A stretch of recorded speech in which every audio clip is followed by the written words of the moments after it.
You are useless now, Noah. A mute who can't even sing. I am done with you. The hallway chatter died instantly. Every student turned to watch as Kai's cruel words hung in the air. That's enough, Kai. What gives you the right to talk to her like that? Leave her alone. Stay out of this, Kian. She's nothing but a broken doll now, can't even speak. Fine. But defending a mute who can't sing is a waste of time. You'll regret it. Before Kian could retort, Noah quietly lifted her sketchbook, angling it so he could see the page. 2 simple words, written in pencil.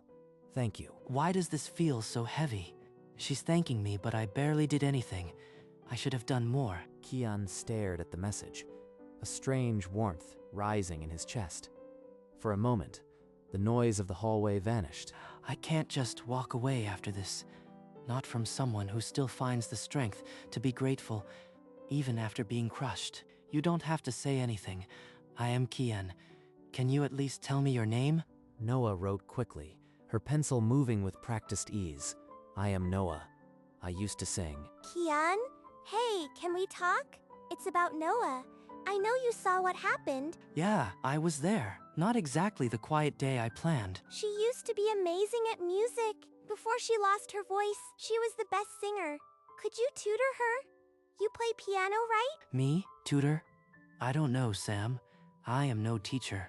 And after what Kai said... Sam pulled out a folded piece of paper and held it open. A detailed pencil drawing of a grand piano, shaded with care. She drew this. Music really is everything to her, even now. Can I really turn away from that? Across the room, Noah glanced up. Their eyes met, and something in her gaze pleaded silently. Fine. Tell her I'll tutor her.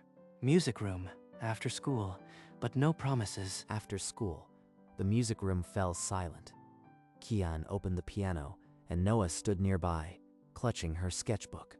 Just sit here. No pressure. We'll start with something easy. Listen first. Kian played a soft, slow tune, his fingers moving across the keys like a quiet invitation. Noah opened her mouth to hum, but only a faint breath escaped. She crushed a drawing in frustration. It's okay. Let's try touching the keys. Place your hand here. She's struggling, but her eyes still hold a spark. I can't let it fade. Her pencil shook as she wrote in her sketchbook. I feel alive here. Then we'll practice every day. I promise you'll find your voice again. Through the window, Kai watched, his lips curled into a scowl, his eyes cold. He stalked away, but the tension in his jaw made it clear he wouldn't stay idle. As Kian and Noah left the music room, Kai was waiting outside, arms crossed, a smirk twisting his lips. Playing hero for a broken doll? How sweet. But it won't change the truth, Kian. Without warning, Kai kicked Noah's sketchbook from her hands. Pages scattered across the concrete like wounded birds. The sketchbook lay open on the ground.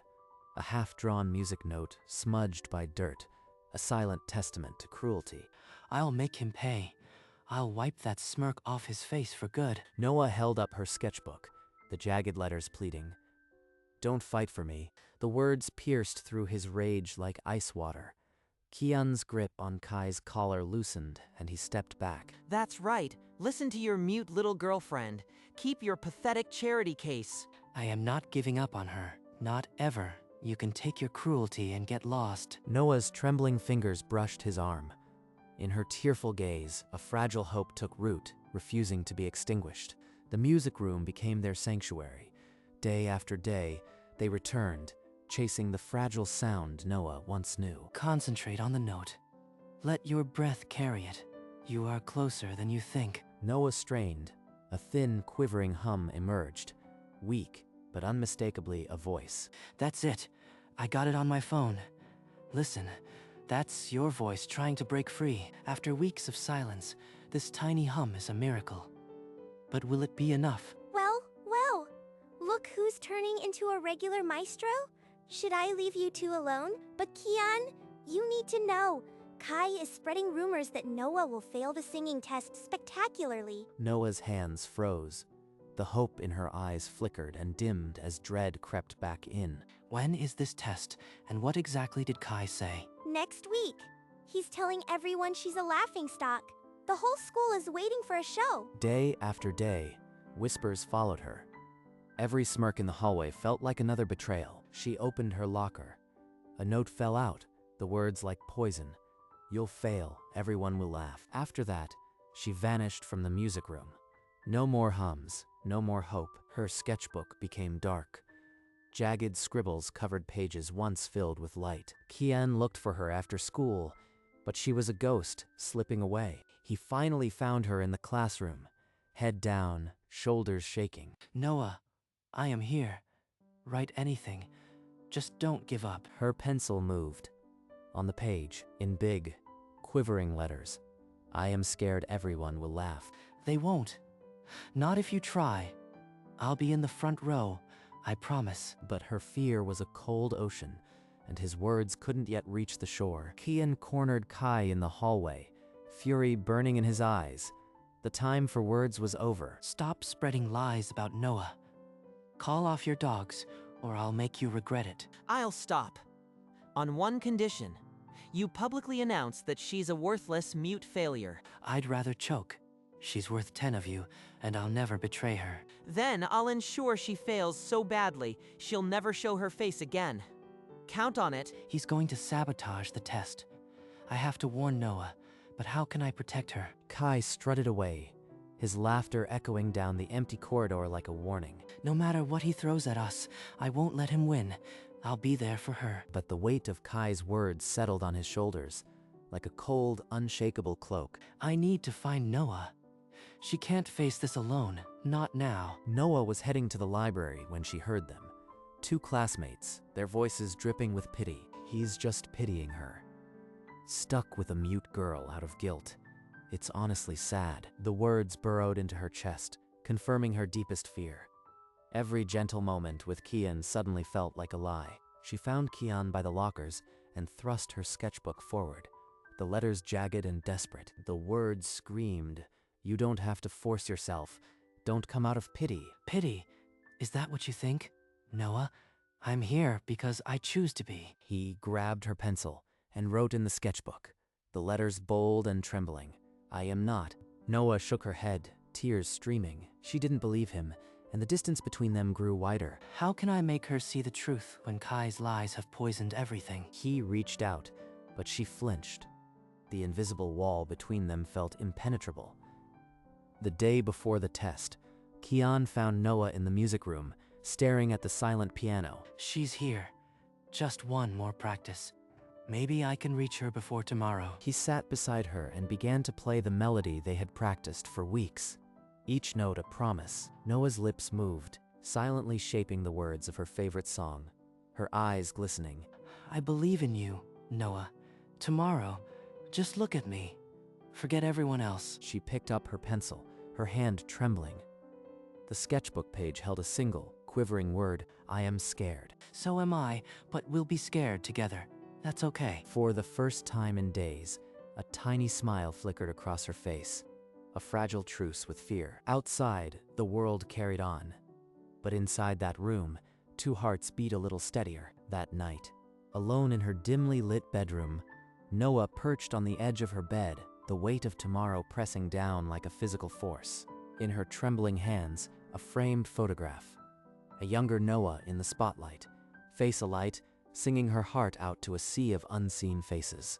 She pressed the frame to her chest, tears spilling over, each drop a silent admission of terror. Finally, she set the photo aside with trembling hands and reached for her sketchbook, her only remaining voice. With a shaking pencil, she wrote 4 words that cost her everything. "I want to try." She stared at the words until they blurred, her heart a trapped bird in her chest. This is insane, but I can't let him down. She closed the book, hugged it to her chest, and let the tears fall freely. When she finally looked up, the moon was still there, silent and steady.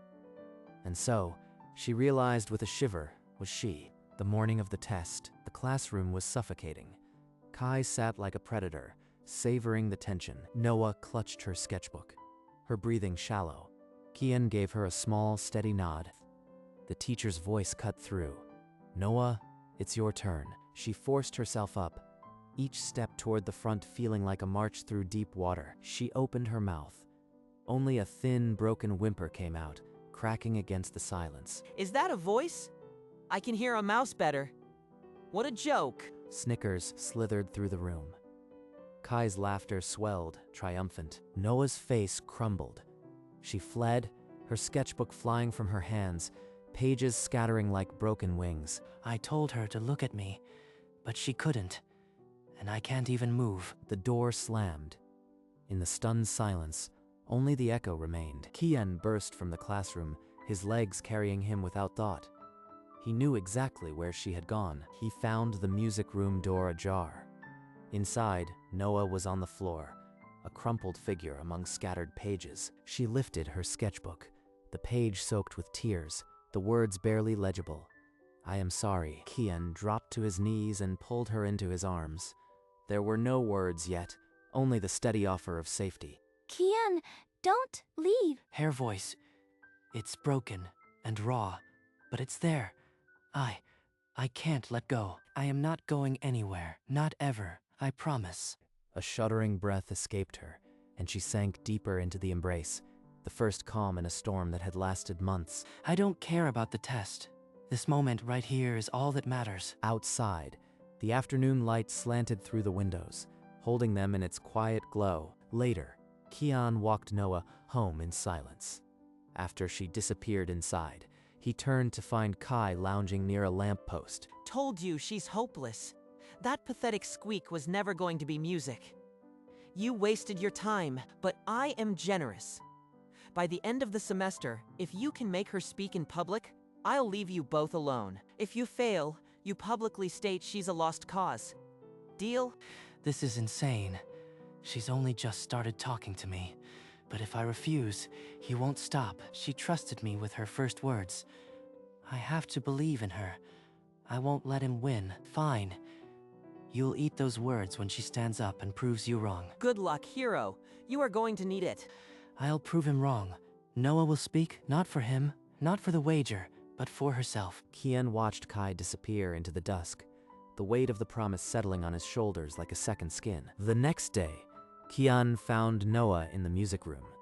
He sat close, choosing each word like a fragile chord. He made a wager. If you speak publicly by the end of the semester, he leaves us alone. I took it. Her pencil snapped against the page. I can't. Only you. Then we practice. Just us. Not for the wager, but so you can say what you want. They sat knee to knee, the dusty floor their stage. Kian whispered words for her to catch. Thursday, then KU. She said it. Not to the world, but to me. That's enough for now. Without thinking, Kian pulled her into a tight embrace, his own tears threatening to fall. Thank you. In that cramped music room, a single spoken word became a fortress against the world outside. After school, Noah walked alone. A shadow fell across her path. Kai appeared, blocking her way. Come back to me, Noah. I'll help you get your voice back.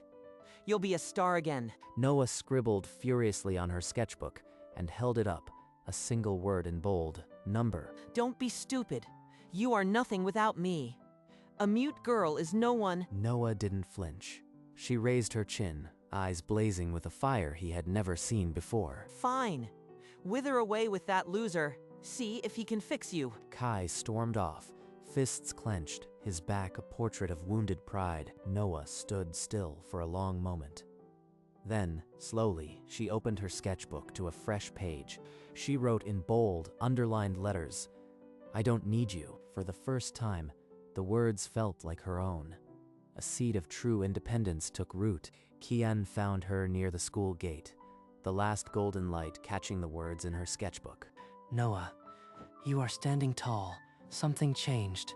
What did he do? Her eyes met his, steady and bright. She offered him the open page. The words underlined in bold, I don't need you. You said no to him. You really did.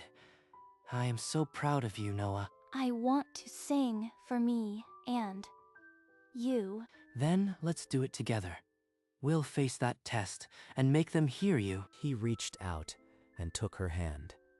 Her fingers curled around his, a quiet promise, side by side, They walked into the deepening dusk, the battle ahead feeling less impossible. She wants to sing for herself now. That's everything. We'll get there. Days blurred into evenings. In the music room, Noah's voice grew steadier, the stutters smoothing into clear, fragile phrases. You are nailing the bridge now. One more time, and then we can call it a night. She closed her eyes and let the melody carry her. The notes rippled, stronger than they had ever been. She's singing for herself now, but she's singing for us too. Tomorrow, they'll all hear it. She finished the phrase with a shaky exhale. Without thinking, she turned to thank Kian, and her lips accidentally brushed his cheek. You are welcome. Noah buried her crimson face in her hands, but between her fingers, the ghost of a smile betrayed her. The next morning arrived too quickly. The school gates loomed ahead, the air heavy with unspoken tension. Just look at me in there. Forget everyone else. We've got this. She gave his hand a small squeeze back. Together, they stepped through the doors toward the final battle. The room fell silent as the teacher called. Noah, you are up. Every eye locked onto her. Just breathe. Look at me. You've got this, Noah. Noah's hands trembled as she stepped into the small clearing before the class. She closed her eyes, and then a fragile, lilting melody rose, soft at first, but unmistakably hers. Students exchanged glances, mouths falling open. The mocking silence transformed into stunned awe. She's doing it. She's really doing it. That voice, it's the one I always believed in. Kai's smirk dissolved. His face went from smug to hollow disbelief as the melody soared. The final note hung in the air, trembling like a prayer answered. Then, silence. A beat passed, and then the room erupted. Cheers, clapping. A standing ovation. Noah's eyes fluttered open, tears streaming. Across the room, Kian was already on his feet. Kai pushed through the cheering crowd, a practiced smile spread across his face, arms wide as if to claim the victory. I always knew you still had it. You just needed someone who truly understood. Noah didn't let him finish. She turned her back on him, her gaze locking onto Kian with unwavering focus. She walked through the silent, parting crowd until she stood directly before Kian, her voice clear and strong. Thank you, Kian, for everything. You gave me back my voice. The room exploded, louder than before. Cheers, whistles, and a wave of applause that shook the windows. Kian's eyes glistened. He couldn't find words, but the look they shared said everything. Kai stood frozen at the back, his smile gone, his face pale with the cold realization of his irrelevance. No one looked his way. The spotlight that had always been his had vanished, leaving only a shadow. Amid the chaos, Kian reached for her hand. Their fingers intertwined, a silent vow that this was only the beginning. After the crowd dispersed, Kian and Noah found themselves on the quiet rooftop, bathed in warm sunset light. I am still trembling. Your voice, Noah, it silenced the whole world. Noah shook her head, a shy smile gracing her lips. She pulled out her sketchbook, now worn at the edges. She opened to a new page, turned it toward him. 2 figures under a tree, and below, in delicate letters, I love you. I love you, Kian. I've wanted to say it for so long. Noah, I love you too. More than I ever knew I could love anyone. The words hung in the air, fragile and fierce. Slowly, naturally, they gravitated toward each other. Their lips met in a first gentle kiss, soft as a whispered melody, sealed by the setting sun. When they finally parted, the world felt brand new, as if her voice had not only returned but had changed everything. Kai had followed them, a bitter curiosity driving his steps. He hid behind a tree, and what he saw stopped him cold. Through the leaves, the silhouette of their kiss burned into his vision like a brand. She chose him, that useless nobody. His hands, once fists, fell limp at his sides. The anger drained, replaced by something far heavier. I threw her away, and now she's happy without me. For the first time, the smug mask was gone. What remained was a hollow, lonely boy. He turned away, head bowed, shoulders slumped like a man carrying an invisible weight. She was right. She doesn't need me. No one does. His footsteps echoed down the empty path, growing fainter, swallowed by the dusk, and he walked alone, a ghost in a story that had already moved on without him. And so, Kian and Noah walked into a future where her voice grew stronger each day. She sang in class at assemblies and sometimes just for him under the tree where they first kissed. He kept every drawing she gave him, but one would become his most treasured possession. A small framed drawing in his room, 2 figures under a tree, the words "I love you" written below, "I love you." Not her voice, but her heart, was the music I'd always needed. And from that day on, they walked side by side, her hand in his. Noah's voice became a symbol, not of perfection, but of the strength in vulnerability. Kian never forgot that true support meant loving her for who she was, not what she could do. Their story, sealed in graphite and sunlight, lingered like a melody that never ends.